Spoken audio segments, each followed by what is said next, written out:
لله رب العالمين الحمد لله الحمد لله الحمد لله عدد خلقه ورضا نفسه وزنة عرشه ومداد كلماته ومنتهى علمه وجميع ما شاء وخلق وقدر وبرع عالم الغيب شهادة الرحمن الرحيم الملك القدوس العزيز الحكيم أشهد أن لا إله إلا الله وحده لا شريك له له الملك وله الحمد يحيي ويميت بيده الخير وهو على كل شيء قدير وأشهد أن محمدا عبده ورسوله صلى الله عليه وسلم وأرسله بالهدى ودين الحق ليظهره على الدين كله ولو كره المشركون أما بعد فيقول الله تعالى في كتابه يا أيها الناس إنا خلقناكم من ذكر وأنثى وجعلناكم شعوبا وقبائل لتعارفوا إن أكرمكم عند الله أتقاكم إن الله عليم خبير صدق الله العظيم. Alhamdulillah, we thank Allah subhanahu wa ta'ala for the ni'mah, the blessing, the favor, the gift of al-Islam. We thank Allah subhanahu wa ta'ala for the gift of Prophet Muhammad sallallahu alayhi wa sallam. We thank Allah subhanahu wa ta'ala for blessing us with another chance to obey Him on this blessed, this Mubarak day of Jumu'ah. Alhamdulillah, Allah subhanahu wa ta'ala, He revealed in the chapter called Surah Hujurat, the chapter dealing with in the apartments, verse number 13, it says, O mankind, verily we created you from a male and a female, and we made you into nations and tribes, so that you may know. Indeed, the most honorable of you to Allah is the one who has the most taqwa. For indeed, Allah is the all-knowing, all-aware.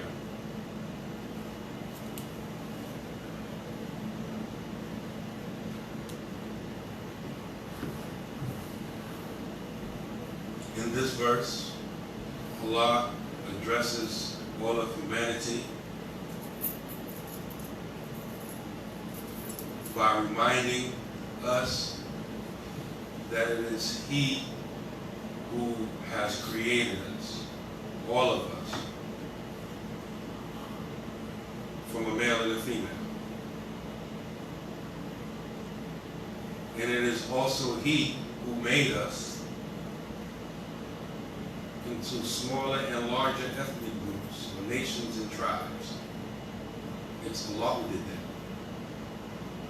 Allah is reminding us that He is the cause of that. He made us from a male and a female, and He made us into nations and tribes. لِتَعَارَفُوا, so that we would know. In Arabic, the scale of verb being used is what we call in English a reflexive verb. Meaning, the one who's doing the action is also a recipient of the action. And then to make this verse a little bit more interesting, Allah doesn't have an object to the verb. Have you ever noticed when you read this chapter in the Quran, this verse in the Quran, it says, so that you may know that one another is in parentheses? The parentheses or the brackets indicate to you that that's not mentioned in the Arabic, but it is included in the meaning. When Allah says, li, for the purpose of ta'arafu, so that you may know, He didn't say to know what. And the verb that he used is reflexive. It goes both ways. So what does this mean to us? This means that the person has to know themselves, and he has to know other than himself, others. Likewise, other people have to know themselves, and they have to know you. And ta'aruf anfusikum and ta'aruf ghayrukum, so that you may know yourself and that so you may know others. Why is this important?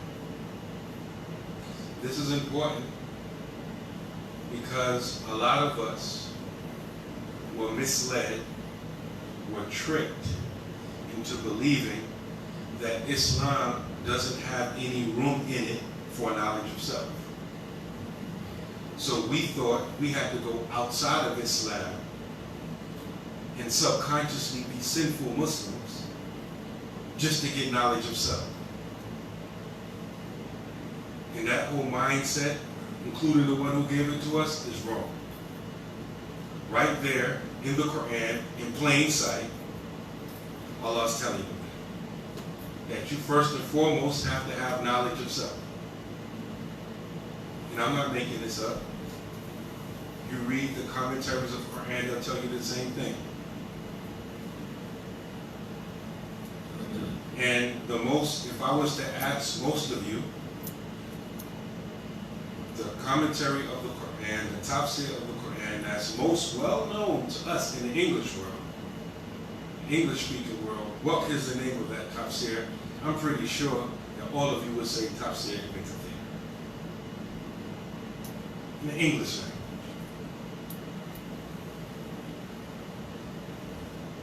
Do you know in that translation of the tafsir of Ibn Kathir in the English language, it mentions this. But there's a part of the commentary of this verse that really drives the point home, and they left it out. And when people want to lie to you and trick you in the guise of Islam, and they want to leave out important information, they justify it by calling the translation the mukhtasar, a summary.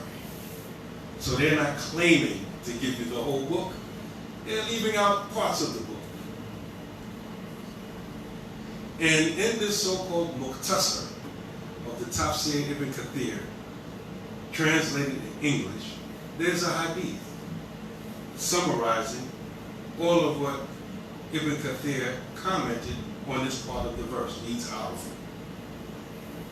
There's a hadith of the Prophet sallallahu alaihi wasallam that you can find in Tirmidhi, narrated by Abi Dawud. And there's where the Prophet sallallahu alaihi wasallam said, "Ta'allimu min ansabikum." Stop right there.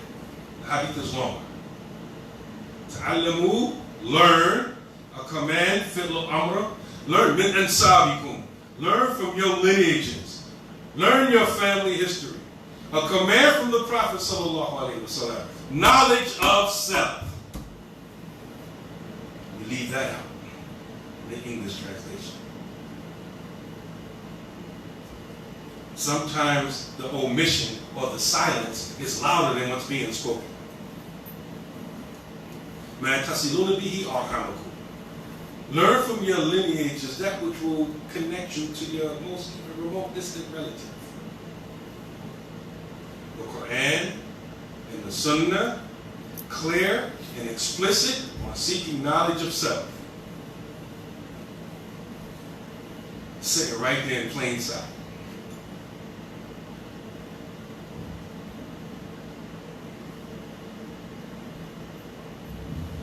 When some of us talk like this, we are called racists. We're practicing al-asabiyya, qawmiyya, which is extreme tribalism. Keep that in mind.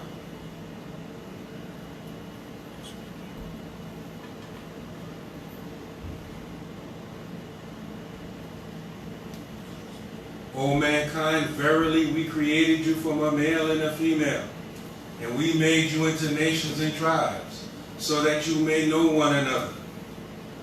Indeed, the most honorable, the most noble of you to Allah is the one who has the most taqwa.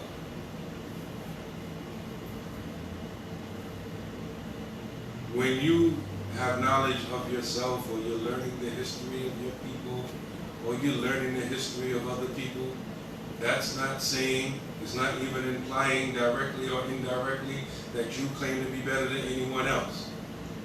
This is a birthright that Islam preserves. It's called Hifzul Nasab, the preservation of lineage. It's one of the kuliyat. It's one of the human essentials.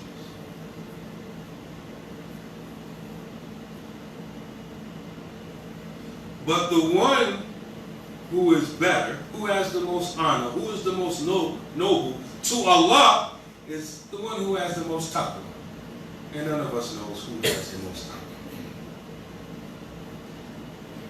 This is why the Messenger of Allah sallallahu alayhi wa sallam said, لا فضل للعربي على العجم ولا للعجم على العربي ولا للأسود على الأحمر ولا للأحمر على الأسود إلا بتقوى. That there is no superiority of an Arab over a non-Arab, or a non-Arab over an Arab, or a black over a white, or white over a black, except by taqwa.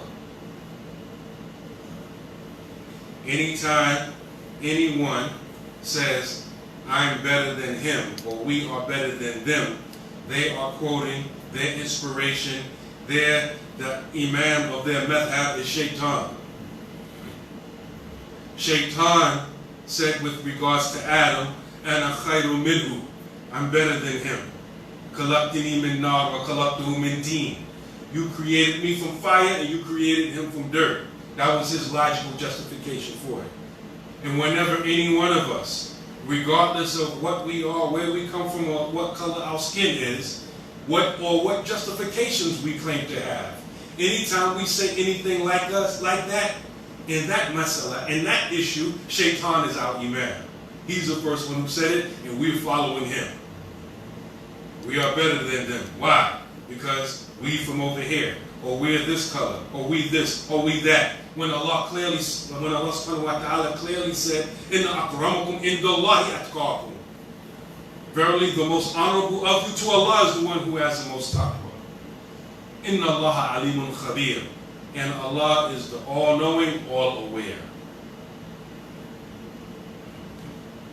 Please, please, please, please, please, please, please, please ponder on and think about the ayat and the hadith that we mentioned while I sit. قولوا قولي هذا واستغفر الله لي ولكم ولسائر المسلمين فاستغفروه إنه هو الغفور الرحيم.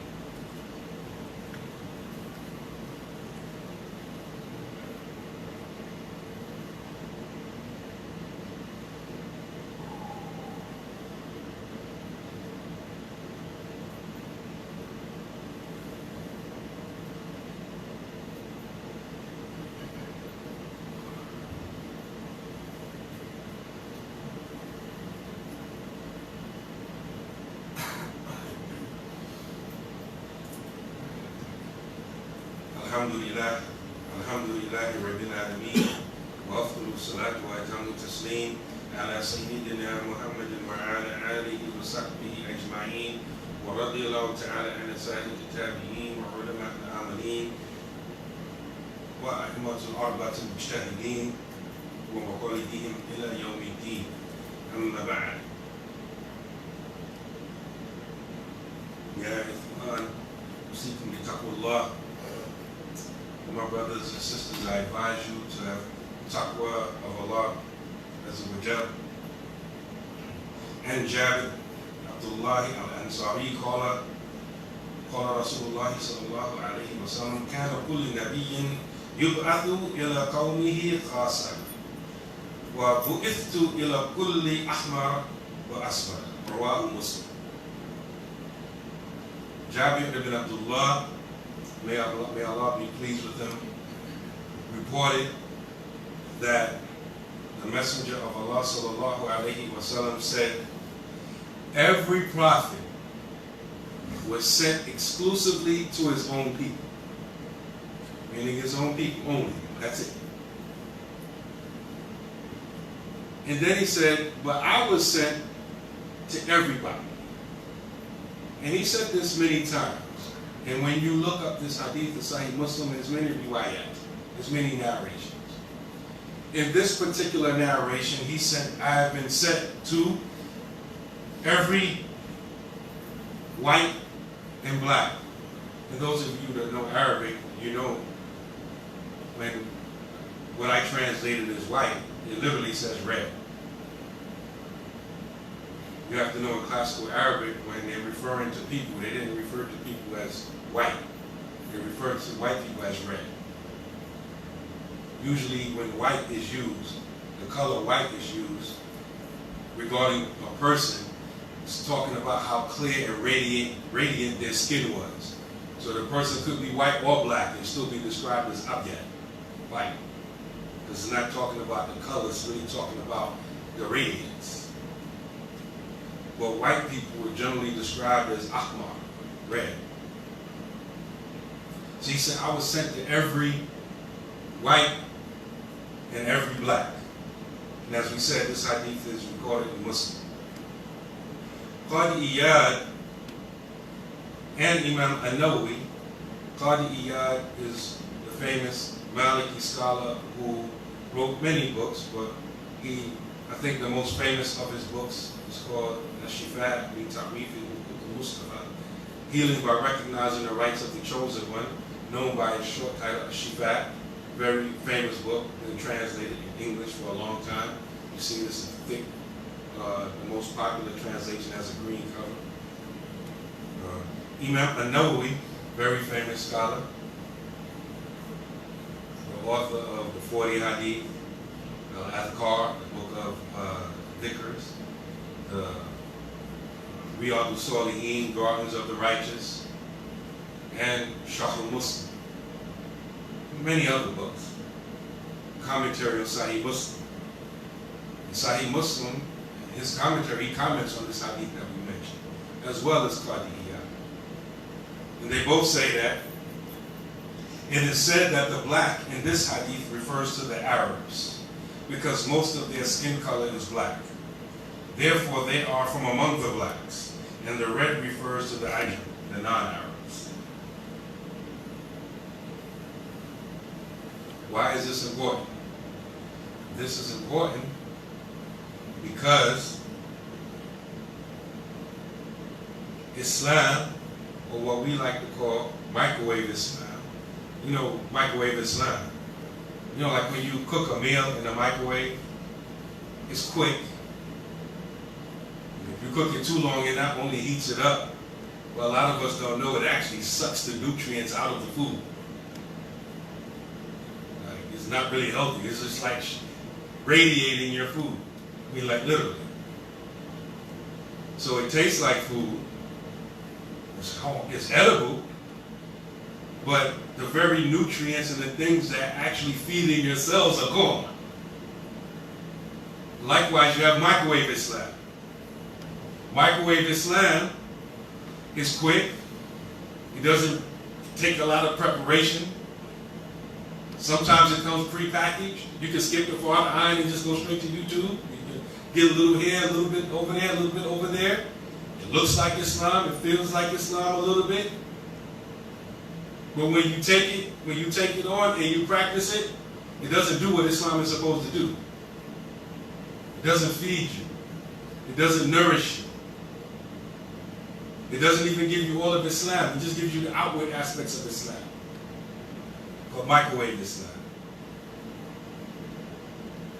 Microwave Islam has been whitewashed.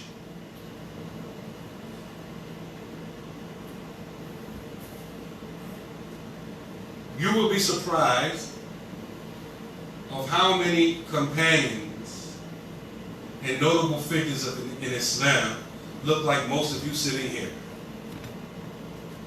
But if I told you that, and you think about it like, that's not the image that comes to my mind when I think of a Sahaba, or any of the scholars you just mentioned, or anybody like that. See, the Prophet ﷺ was sent to everybody, white, black, and everybody in between. And you find the companions, white, black, and everybody in between. But when we think about companions, do we think about white, black, and everything in between? No. Islam has been whitewashed, microwave Islam. Even a lot of the early dramatizations of Islam have been whitewashed. Some of us are old enough to can remember and even go back before the movie production The Message with Anthony Quinn. I think almost all the actors are Armenian or Greek, depicting people who are described as Aswad or Sud or very dark brown. Then they say that this depiction is historically accurate.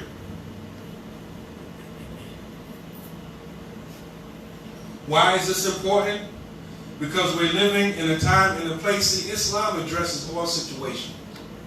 And just like it is sinful for any one of us to think that we are better than someone else because of where we come from or the color of our skin, do you know likewise the opposite of that coin, that's sinful too? To believe that everyone is better than you and you have nothing and you're nothing? A coin don't have one side, it has two sides. And to think that you are innately inferior is a sin as well. Because Allah created you just like He created them. And it is from Allah's ayat, as He says in Surah Al-Rum, the differences in our al-sinat, in our tongues, in our colors. It's from Allah's signs. We weren't all meant to be the same.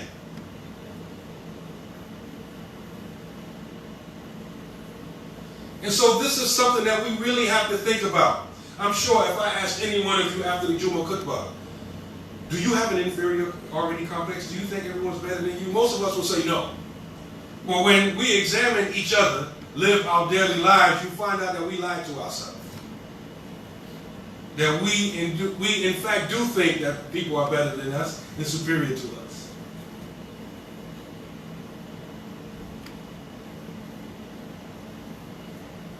I can go from every aspect of human activity and show you. But we don't have time. If you really think you know it's true, you may not admit it to me or him or her, but if you sit alone and think about it, you know it's true.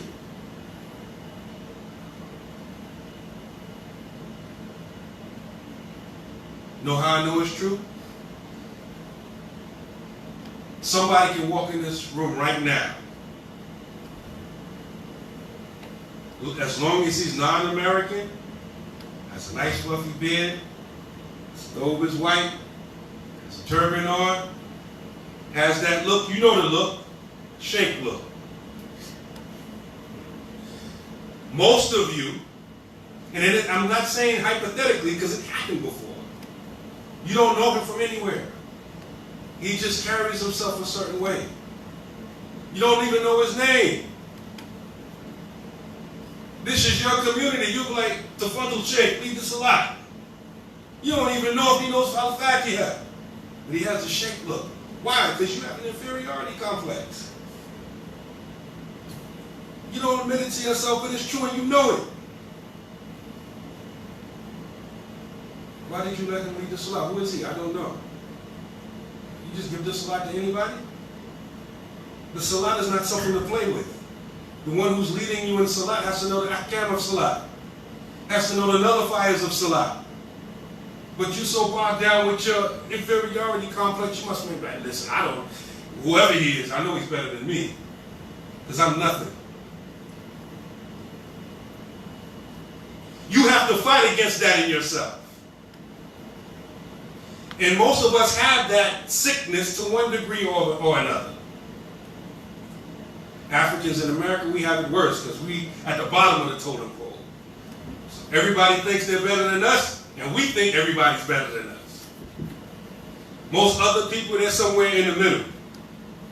They think they're better than us, but they also think some other people are better than them, just not us. And that's the reality. I don't know about you, brothers and sisters, but I don't like to be in the habit of lying to myself. I like telling myself the truth. I don't like my head in the sand. Sand in my ears and nose. I don't like that. That don't feel good. I'd rather deal with the truth right now so I ain't got to deal with it later. We love lying to ourselves. You say, yeah, okay, yeah, this is the problem. How do we deal with the problem? How do we deal with the sickness?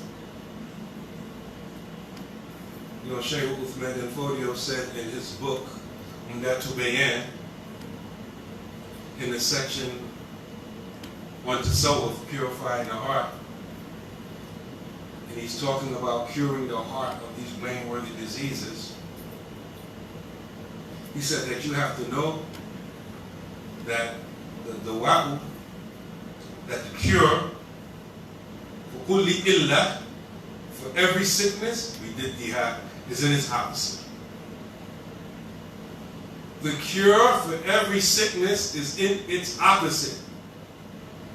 The reason why you think that everyone is better than you is because certain parts of your history have been hidden from you. So when you go to look about who's in your history and what did your people do, you don't have any answers. But when you look at other people's history, you have plenty of answers. So that leads you to thinking, well, I didn't contribute anything to human society. So they must be better than me. This happens subconsciously. Most of us consciously aren't thinking this deep, but subconsciously this happens. So the way to cure, to deal with that sickness, is to fill the void in knowledge. Learn your history. Go back to the verse that we began in the beginning of the Khutbah. Ya ayyuhan nas, inna khalaqnakum min dhakarin wa untha, wa ja'alnakum shu'uban wa qaba'ila li ta'arrafu. Inna akramakum indallahi atqakum. Inna Allah alimun khabir. O mankind, we created you from a male and a female, and made you into nations and tribes, so that you may know one another. You have to get back to that knowledge, so that you may know yourself, and you may know other people. And when you really dig and you really look, you find that there is no human group on the earth that not at one time or another was great. Everybody had their time in the sun, as well as you and your people. You just don't know yours, because your enemy is staying on top by keeping you ignorant of yours.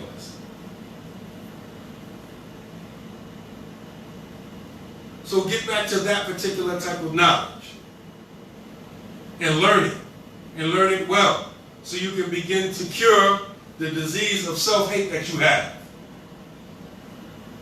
And just like any type of medicine of the body, if you go to the doctor and they tell you, take this pill, take 2 of these pills 3 times a day, you're not just going to take the whole bottle at once and drink the whole bottle. It's not going to work. You have to let the medicine build up in your body over time so that it can fight the sickness that is there. The sickness didn't infect you all at once in one whop, so it's not going to go out all out in one whop. You have to treat it consistently and steadily in the right dosages. You take too much of this medicine, you could be like Shaitan, thinking you're better than everyone else. That's why it's about balance. May Allah give us balance. May Allah not make us arrogant and look down on other people. May Allah protect us from feeling inferior, feeling like everyone's better than us. ربنا اتنا في الدنيا حسنة وفي الآخرة حسنة وقنا عذاب النار. اللهم انت السلام ومنك السلام تبارك يا رب العالمين. سبحان ربك رب العزة عما يصفون وسلام على المرسلين والحمد لله رب العالمين. بحرمة السلام.